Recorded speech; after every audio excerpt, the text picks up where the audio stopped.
ay laging mananalangin sa ating Panginoon, lagi tayong gagabayan ng Banal na Espiritu Santo. Amen? At kailangan tayo ay laging susunod sa ating Panginoon. Amen? Kung kasama natin ang Banal na Espiritu Santo, lahat tayo ay kakalugdan ng Diyos. Amen? Gusto niyo bang kalugdan tayo ng Diyos? Kapag tayo ay kinalugdan ng Diyos, ano man yung ating hihitingin sa ating Panginoon, ay tsak yun, kanyang ipagkakaloob. Amen? Palakpakan natin ang ating Panginoon. Praise the Lord. Praise the Lord! Praise the Lord! Now and forever! Praise the Lord! God is good! All the time! God is good! The will of the Father! Yes, I will! Set my spirit free! Yahweh Shaddai! Malakas na palakpak sa ating Panginoon! Praise the Lord! Hallelujah! Kailangan lagi natin ibibigay kay Lord ang pinaka-the best. Ang pinaka-the best na palakpak. Amen? Ang pinaka-the best na pag-awi. Ang pinaka-the best na pagsayaw. Amen? Upang sa gayon, lahat ng ating panalangin ay ibibigay ng ating Panginoon. Amen? Ibibigay mo? Amen. Ngayon. Ngayon naman po ay tatako na po tayo sa ating basic Mariology. Amen? Tungkol po sa ating mahal na si Mama Mary. Kilala niyo ba si Mama Mary? Yan. Para po tuluyan nating makilala si Mama Mary at kung bakit natin dapat mahalin at galang si Mama Mary ay malalaman po natin yan sa ating pakikinig. Amen? At ngayon po ay ibibigay sa atin ng ating laging leader ng pagro-rosary tungkol sa rosaryo ng Mama Mary. Amen? Na dahil sa kanyang laging pagro-rosaryo at pagmamahal sa ating inang Birhen ay laging nakakawaki na niya si Mama Mary. Amen ba? Yan. Kaya kung gusto niyo na maging kamukha ni Mama Mary, pakinggan natin kung paano tayo magiging kahawi o kamukha ni Mama Mary at kung paano tayo magiging masunurin at magiging mababang loob katulad ni Mama Mary. Ngayon po ay pagkakalog na po natin ang magpapahayag ng basic Mariology, ang walang kakupas-kupas na kagandahan pinapalagon ng ating Panginoon na binibigyan ng karunungan. Yan. Patuloy na naglilingkod sa ating Panginoon, walang dilit iba, si Inang Venus Landingen. Palapakan natin ng ating Panginoon. Thank you.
Ano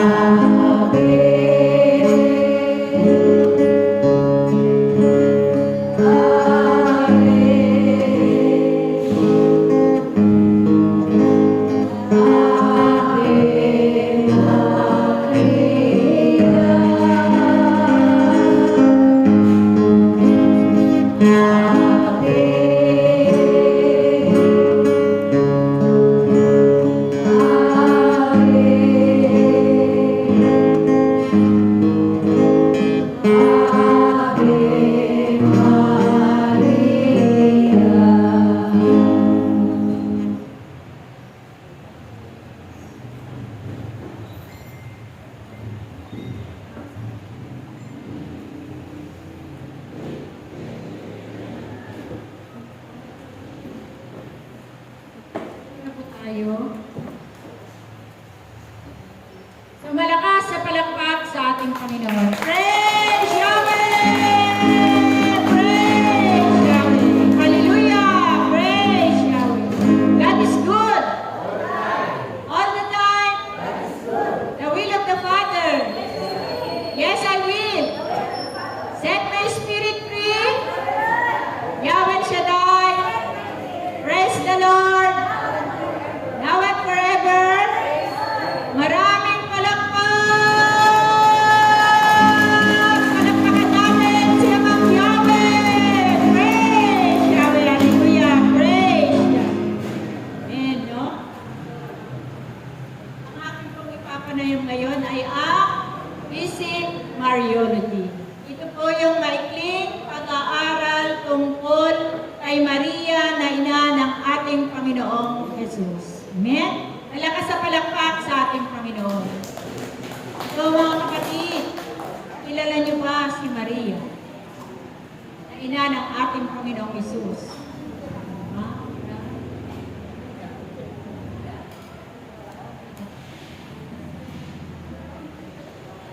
Amen na? Si Maria ay ina ng ating Panginoon, no? Si Maria ay ina ng ating Panginoon sapagkat ayon po sa banal na kasulatan, ito po yung kapahayagan na matatagpuan sa Ebanghelyo ni Lucas. Na ang ating Amang Yahweh ay nagsubok ng isang anghel upang kausapin ang isang dalaga na ang pangalan ay Maria. No? Si Maria ay nakatakdang ikasal kay Jose. No? Nakatakdang ikasal kay Jose. Ngunit lumapit ang anghel sa kanya. Ang sabi ng anghel sa kanya, "Magalang ka, Maria," sabi niya, "sapagkat ikaw ay kinalulugdan ng Diyos. Kaya sumasa iyo ang Panginoon." Amen? Malakas sa palakpak sa ating Panginoon. Kaya naguluhan si Maria, no? Na iniisip niyang mabuti kung ano ang kahulugan yung pagbati ng anghel sa kanya. Amen? Iniisip niyang mabuti kung ano ang kahulugan ng pagbati ng anghel sa kanya, no? Kaya nga sabi ni Maria, no, na ang Diyos ay walang imposible. Amen? Kaya nga sabi ng anghel sa kanya, "Huwag kang matakot, Maria," sabi niya. "Makinig ka," sabi niya. Sabi ng anghel sa kanya, "Ikaw ay maglilihi," sabi ng anghel kay Maria. Nagulat na yun si Maria, no? Sapagkat, paano siyang maglilihi? Nakatakda pa lang siyang ikasal kay Jose. Amen?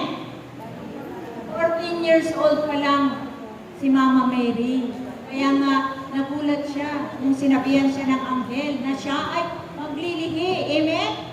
Kasi nakatakda pa lang siyang ikasal. Siya ay virgin pa. Kaya nga, iniisip niya, kung ano kaya ako maglilihi? Nakatakda pa lang siyang ikasal. Amen? Kaya nga, walang imposible. Kaya nga sabi ni Mama Mary, no, na paano po mangyayari yun? Sabi niya doon sa anghel, na isang dalaga, sabi niya. Amen? Kaya nga, mga kapatid, no, walang imposible sa Diyos. Amen? Lahat ng bagay ay posible sa Diyos. Amen? Ang hindi kayang gawin ng tao ay kayang-kayang gawin ng Diyos. Amen? Kasi ang lahat ay mapangyayari ng Diyos. Amen? Walang imposible sa Kanya, no? Ang hindi kayang gawin natin ng mga tao ay kayang-kayang gawin ng Diyos. Amen? Kasi walang imposible sa Kanya. Amen? Malakas sa palakpak sa ating Panginoon. Kaya ang sabi ng anghel sa Kanya, no? Sapagkat, sabi niya, bababa sa iyo ang Espiritu Santo at mapapasailalim ka sa kapangyarihan ng kataas-taasang Diyos. Kaya ikaw ay maglilihim at manganganak ng isang sanggol na lalaki at tatawagin mo siyang Emmanuel. Ibig sabihin ng Emmanuel ay ang ating Panginoong Jesus. Amen? Kaya matatawagin daw niyang Emmanuel. Amen? Kaya ikaw, sabi niya, dahil dito, ang ibisisilang mo ay isang banal at tataas-taasang Diyos. Amen? Malakas sa palakpak sa ating Panginoon. Kaya anong sagot ni Maria, mga kapatid, no? Sabi ni Maria, ako'y alipin ng Panginoon. Mangyari nawa ang iyong sinabi. Amen? Kasi alam ni Maria na walang imposible sa Diyos. Amen? Mapangyayari niya ang lahat. Kaya ang sagot ni Maria, ako'y alipin ng Panginoon. Mangyari nawa ang iyong sinabi. Kaya umalis na yung anghel. Amen? Malakas sa palakpak sa ating Panginoon. So God is good. All the time. Malakas sa palakpak sa ating Panginoon. So, kailan naman ipinanganak ang ating Birheng Maria? Kailan ang kapanganakan ni Mama Mary?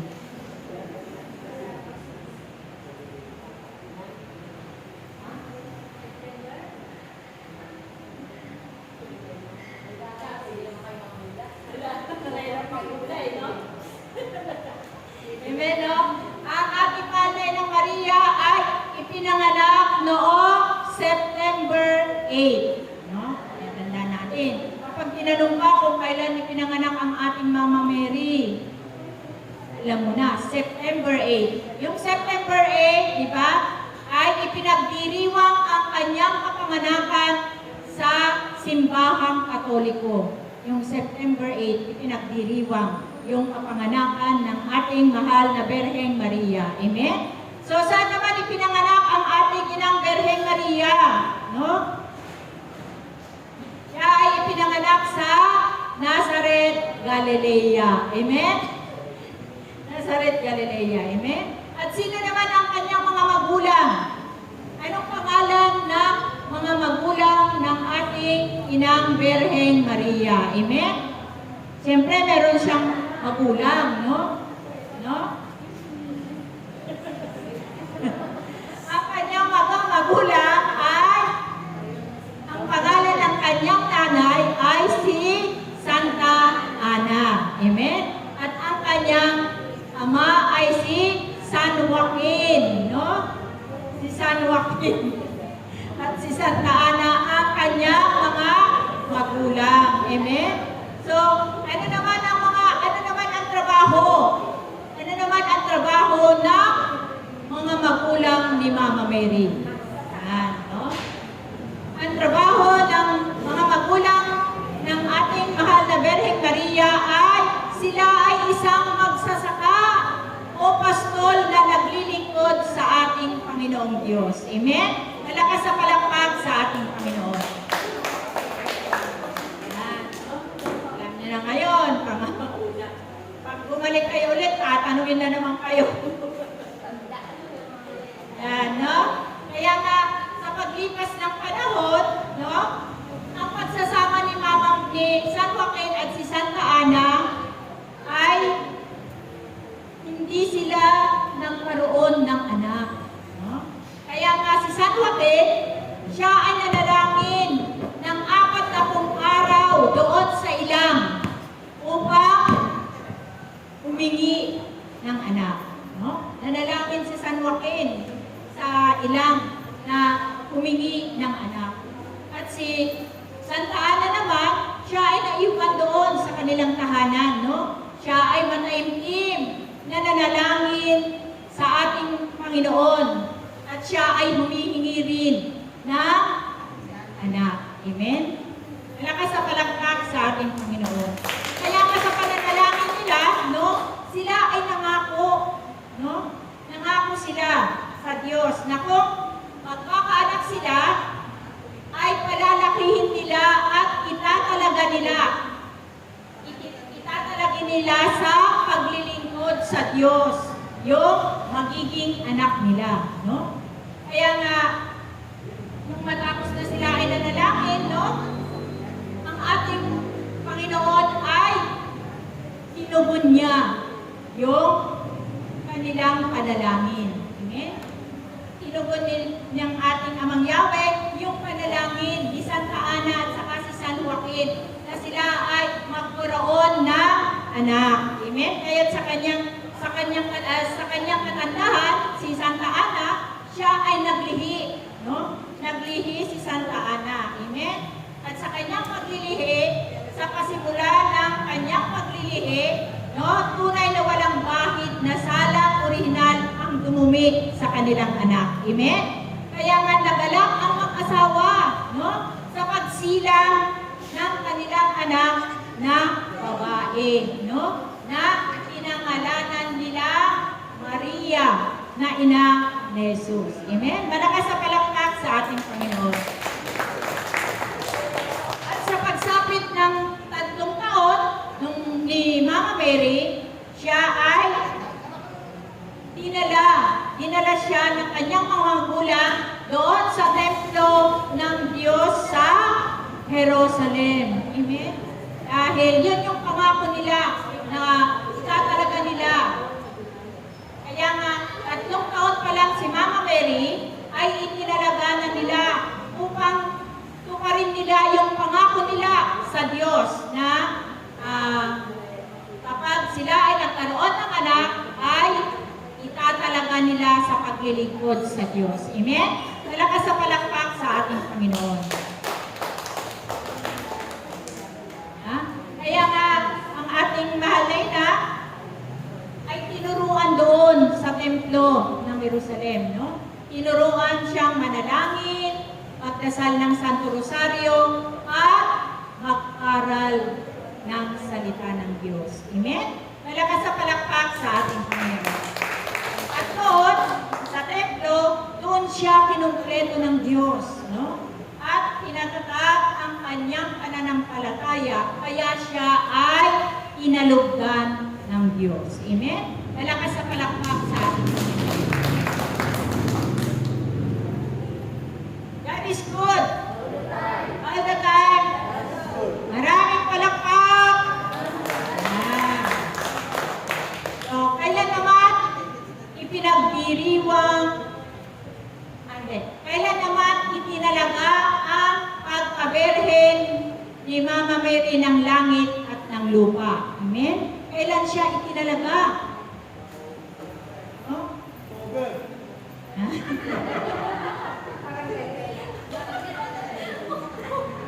Yan, no? Itinalaga si Mama Mary ng pagkarena ay noong August 22, 1954.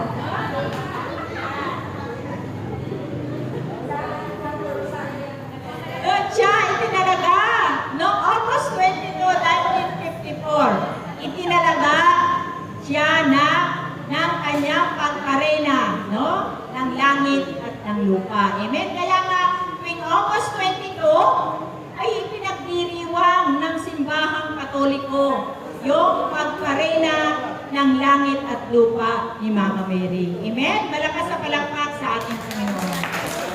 Yan. No? Tandaan niyo yun. Pag tinanong kayo, no? Bakit siya naging reyna ng langit at ng lupa?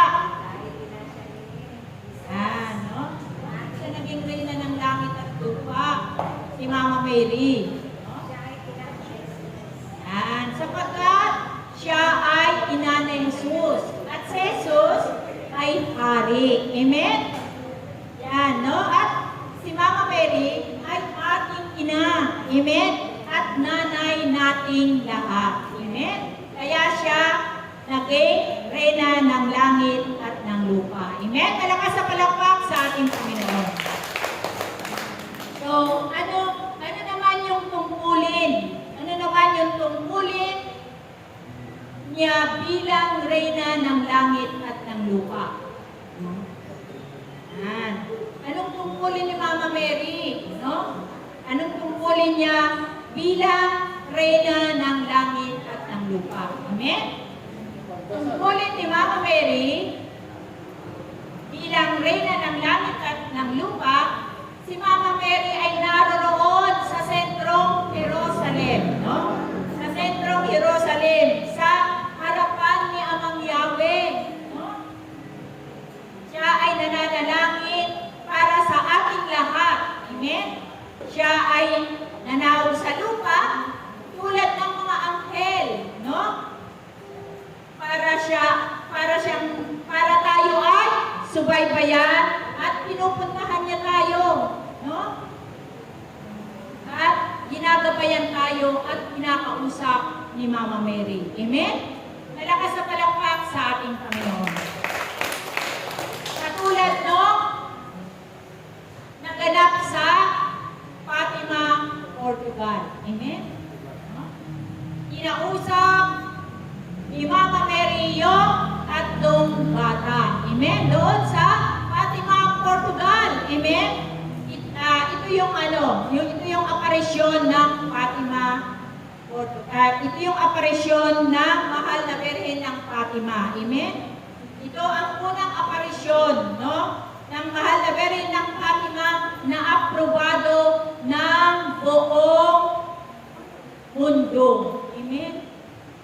Naaprubahan ito, no? Kaya nga, ang Birhen ng Fatima, ito ay naganap noong May 13, 1917. Yan. Noong May 1917 sa Fatima, Portugal, no? Yun yung unang aparisyon. Yun yung unang pagpapakita ni Mama Mary doon sa Fatima, Portugal, no? Naganap noong May 13, 1917. Kaya nga nung May 13, ay ipinagdiriwang din yung ipinagdiriwang yung anibersaryo ni Mama Mary ng pagpapakita. Kaya nga ng May 13 ay ipinagdiriwang din ng simbahang Katoliko. Amen? Malakas sa palakpak sa ating Panginoon. Kaya nga, ang tatlong bata ay nagpapastol ng kanilang tupa doon sa tinatawag na Ova de Area. Amen? Ang tatlong bata ay nagpakita si Mama Mary, no? Nagpakita siya kay Lucia at ang kanyang mga pinsan na si Jacinta at si saka si Francisco Marco. Yon yung tatlong bata na pinagpakitaan ni Mama Mary. Amen? Habang sila ay naglalaro at nagpapastol doon sa tinatawag na Ova de Area. Amen? Habang sila ay nagpapastol at naglalaro, ay may nakita sila na parang kidlat, no? Na kumikinang na parang kidlat. Alam niyo ba yung ng kidlat? Ganun. Yung nakita nila, parang kumikinang na parang kidlat, no? Doon sa maliit na puno na tinatawag na oak tree. Yan, no? Doon sa maliit na puno ay naroon, no? Naroon ang ating mahal na Birhen ng Fatima, no? Nandun siya sa maliit na puno, nasa ibabaw ng maliit na puno, no? At siya ay, ang sabi ni Lucia, ayon kay Lucia, no? Ang ating mahal na Birhen ng Fatima ay nagniningning na mas maliwanag pa sa araw, di ba? Yung araw, di ba, hindi mo matignan. Diba? Kasi nakakasilaw. Ganon yung nakita nila kay Mama Mary. Amen? Siya ay nandun sa ibabaw ng puno na siya ay kumikinang. No? At siya ay puting-puti ang kanyang damit. Amen? Puting-puti ang kanyang damit na mahaba ang kanyang belo. Amen? At siya ay may nakasukbit na rosaryo sa kanyang kanang kamay. No? At nakadaupang palad yung kanyang mga kamay. Amen? Nalakas sa palakpak sa ating Panginoon. Mga ganito, nasa ibabaw na puno. Amen? Nalakas sa palakpak sa ating Panginoon. At siya ay napakagandang babae. Ang sabi nung tatlong bata. Amen? Nalakas sa palakpak sa ating Panginoon.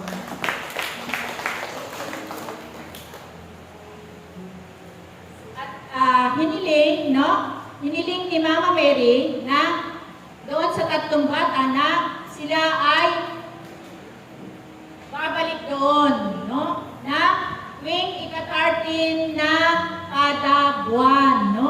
6 na buwan silang magpapakita sila doon at kakausapin sila ni Mama Mary. Amen? Kaya nga nung ika-6 na buwan, buwan-buwan silang nakikipag-usap kay Mama Mary at yung ika-6 na buwan ay doon lang, no? Doon lang nagpakilala si Mama Mary, no? October 13, no? October 13 ay doon lang nagpakilala si Mama Mary na siya ang rosaryo, siya ang mahal na rosaryo. Amen? Kasi siya ang mahal na birhen ng rosaryo. Amen? Siya ang Holy Rosary, no? Kaya nga kinausap niya yung mga bata na ang sabi ay manalangin sila ng Santo Rosario araw-araw, no? Kasi nga, kaya sila pinagdadasal ng Santo Rosario araw-araw kasi merong nagaganap na digmaan doon. Amen? Sa Fatima, Portugal. Amen? Kaya nga sila ay pinagdarasal ng araw-araw na Santo Rosario upang makamit nila yung kapayapaan at pagtatapos ng unang digmaan. Kaya nga sinabi ni Mama Mary sa kanila na manalangin sila araw-araw ng Santo Rosario. Amen? Talakas sa palakpak sa ating Panginoon. Kaya nga, tuwing October 13, no? Ipinagdiriwang ang Birhen ng Fatima sa simbahang Katoliko. Amen? Yun yung sinabi ni Mama Mary, doon siya nagpakilala na siya ang Holy Rosary. Kaya nga tuwing October 13 ay ipinagdiriwang ng simbahang Katoliko yung Birhen na Fatima. Amen? Malakas sa palakpak sa ating Panginoon.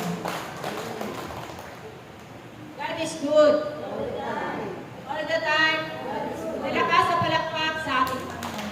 Kasi nga, itong operasyon ng Fatima, ito ay aprobado ng obispo. Noong 1930, inaprobahan ng mga obispo na ito ay tunay, authentic at tunay na aparisyon. Yung aparisyon ng Birhen ng Fatima. Inikilala ng buong mundo, inikilala ng mga buong simbahang Katoliko na ang aparisyon ng Birhen ng Fatima ay tunay at authentic na aparisyon. Amen? Inikilala nila ito. Amen? Malakas sa palakpak sa ating Panginoon. So, mga kapatid, sino po ba dito yung nagdarasal ng Santo Rosario?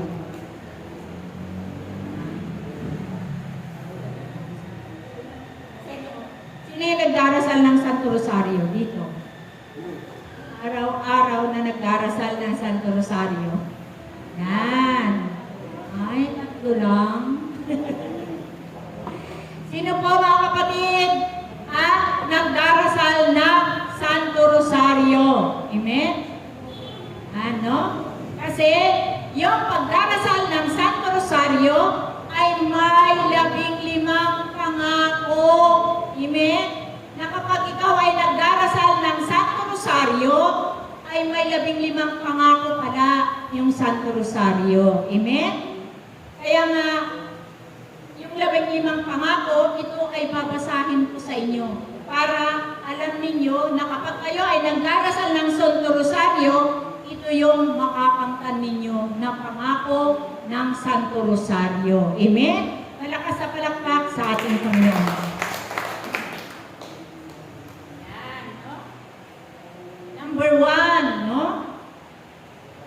Sino ang matapat na magsilbi sa akin sa pamamagitan ng pagdarasal ng Rosaryo ay makakatanggap ng mahalagang grasya. Amen? Yun yung una na makakamtan mo kapag ikaw ay nagdarasal ng Santo Rosario. Amen?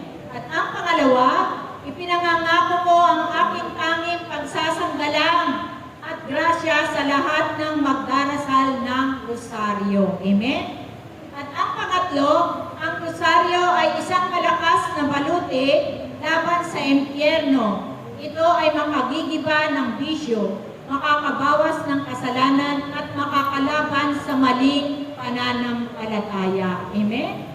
At ang pang-apat, magiging sanhi ng kabaitan at mga banal na gawain para sa kalwalhatian.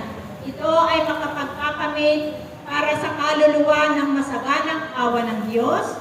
Ito ang makakapaglayo sa puso ng tao sa hangaring kamunduhan at kawalang halaga nito. Ang rosaryo ay magtataas sa kanila sa pagnanais sa walang hanggang kaligayahan. Amen? Unaway magpakabanal ang mga tao sa pamamagitan ng rosaryo.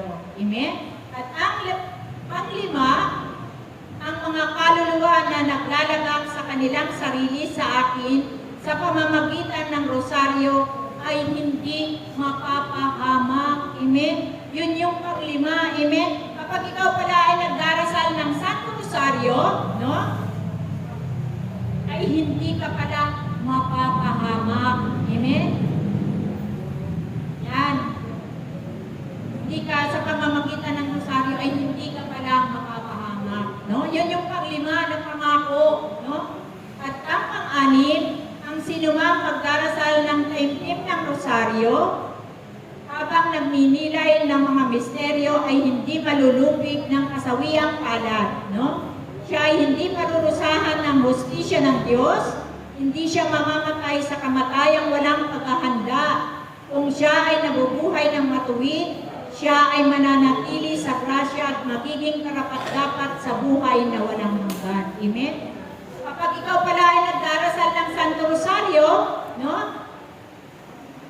Ay hindi ka mamamatay na walang paghahanda. Amen? No? Hindi ka mamamatay na bigla ka na lang dyan mamamatay. No? Kapag ikaw ay nagdarasal ng Santo Rosario, ay may paghahanda pala.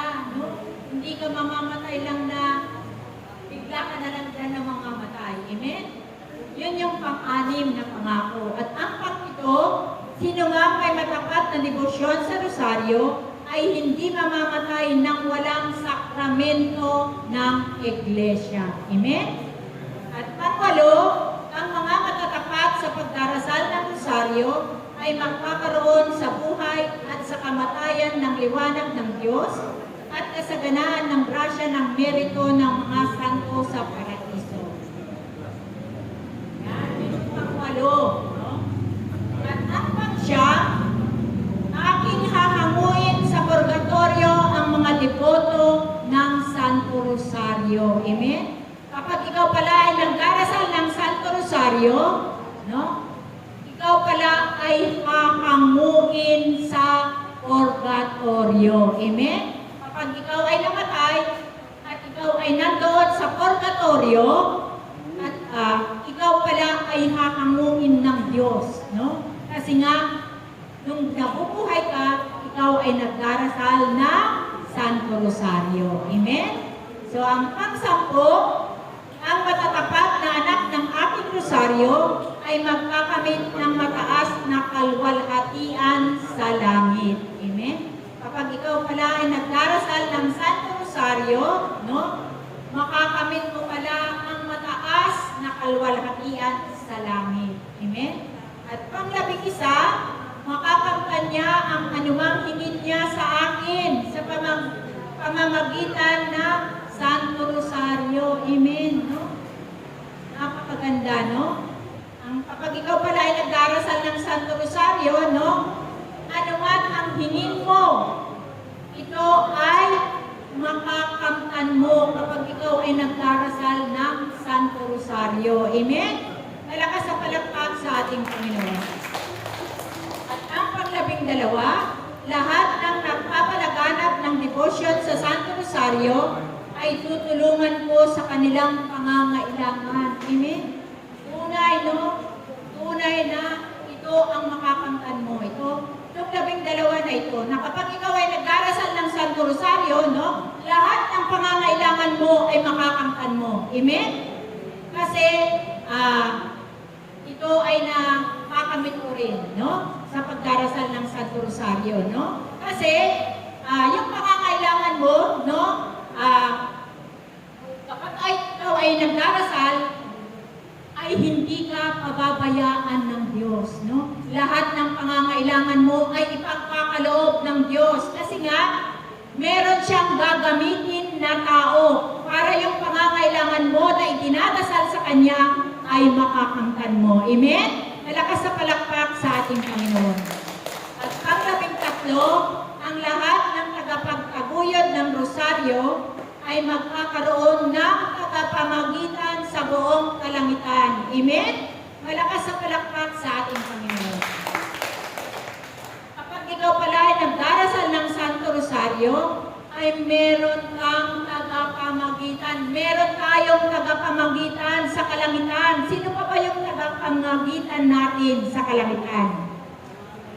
Amen, no? Ang tagapamagitan natin doon sa kalangitan ay si Mama Mary. Amen? Lahat ng idinadalangin natin sa Diyos, siya ang namamagitan kasi nga itinutulog niya sa kanyang bugtong na anak ang lahat ng ating pangangailangan sa Kanya. Amen?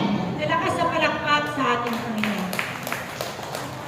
At ang 14, ang lahat ng nagdarasal ng Santo Rosario ay ibibilang kong anak at kapatid ng bugtong kong anak. Amen?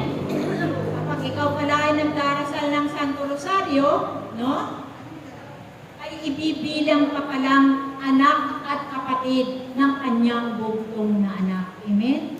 Bibilang kang kapatid ng ating Panginoong Jesucristo. Amen? Malakas sa palakpak sa ating Panginoon.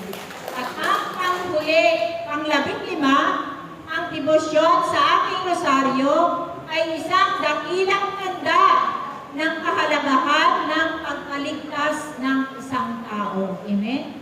Kapag ikaw pala ay nagdarasal ng Santo Rosario, ito yung tanda, ito yung mahalaga na ikaw ay maliligtas. Amen? Kapag ikaw pala ay nagdarasal ng Santo Rosario, ikaw ay maliligtas. Amen? Malakas na palakpak sa ating Panginoon. Kaya nga itong 15 pangako na to, kapag ikaw ay nagdarasal ng Santo Rosario, ito ay makakamtan mo. Amen? Kaya nga, kailangan araw-araw tayong nagdarasal ng Santo Rosario. Amen? Dati, hindi rin ako nagdarasal ng Santo Rosario. Amen? Nagdarasal ako paminsan-minsan, gano'n, no? Pero ngayon, no? Araw-araw akong nagdarasal ng Santo Rosario. Amen? Ako'y gumigising ng alas 4, no? Ng madaling araw. Kasi,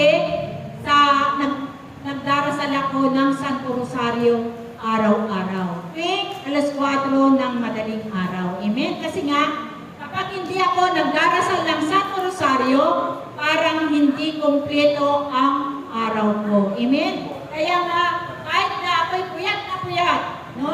Gigising at gigising akong mananalangin ng Santo Rosario. Kaya nga, araw-araw kong ginagawa ito, yung pagdarasal ng Santo Rosario. Amen? Malakas sa palakpak sa ating Panginoon. Kasi, kaya palagi tayong magdasal ng Santo Rosario, mga kapatid, no? Kasi kapag ikaw pala ay nagdarasal ng Santo Rosario, para ka na rin nagbabasa ng Bible. Amen? Kasi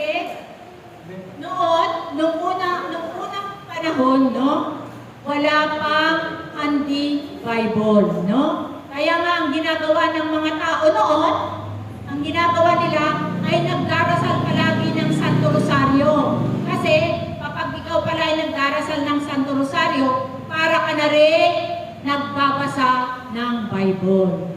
No?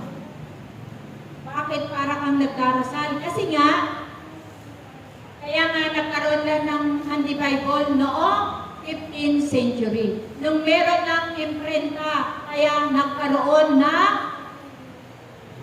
Bible, ng handi Bible, no? Kaya nga, kasi yung anong araw-araw silang nagdarasal ng Santo Rosario kasi para na rin silang nagbabasa ng Biblia. Bakit? Kasi nga, ito yung buod ng Biblia na tumutukoy sa buhay ni Jesus at ng Birheng Maria. Di ba? Yung limang misteryo, no? Ito yung tumutukoy, no? Yun yung tumutukoy sa Biblia, no? Tumutukoy. Ito yung buod ng Biblia na tumutukoy sa buhay ni Jesus at ng Birheng Maria. Amen? Kaya nga yung mga tao, ang ginagawa nila, nagdarasal sila ng Santo Rosario kasi nga wala pang handi Bible noon. Pero ngayon, noong 15th century, sakalang dumating yung handi Bible, no? Kasi nga meron ng imprenta na kaya nga meron ng Bible. Amen? Pero noon ay hindi sila, ang ginagawa ng mga tao noon, nagro-rosaryo na lang araw-araw. Amen? Palakas sa palakpak sa atin. Kaya nga, palagi tayong magdasal ng Santo Rosario para makamtan natin yung 15 pangako ng Santo Rosario. Amen? Kaya nga mga kapatid, no?